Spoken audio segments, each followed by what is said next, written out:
Dans cette capsule, nous allons voir la multiplication d'un nombre par une puissance de 10.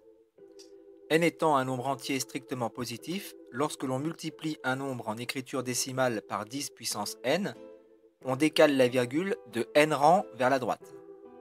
Si en revanche on multiplie par 10 puissance moins n, on décale la virgule de n rang vers la gauche. Donc en résumé, quand on multiplie par une puissance positive, le nombre augmente, donc on décale la virgule vers la droite. Et quand on multiplie par une puissance négative, le nombre diminue, donc on décale la virgule vers la gauche. Prenons quelques exemples.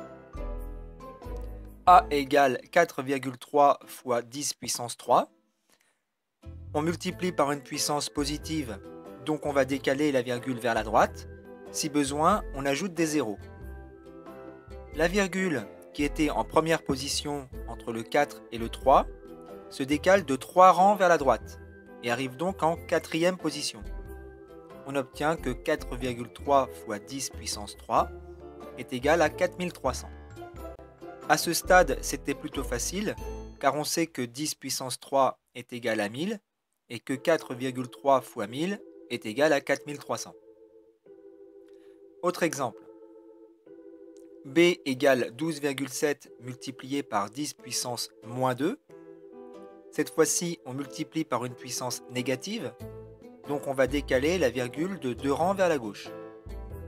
Si besoin, on ajoute des zéros, mais cette fois-ci, on les ajoute à gauche, c'est-à-dire dans le sens où on décale la virgule. La virgule était en deuxième position, entre le 2 et le 7. On la décale de 2 rangs vers la gauche, elle arrive donc juste avant le 1.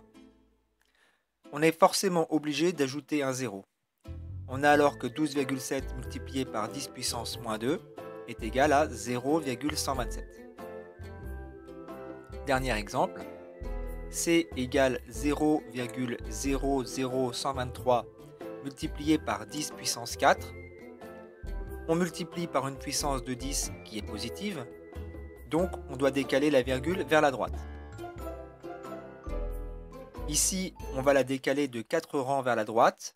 La virgule est en première position. On la décale de 4 rangs vers la droite.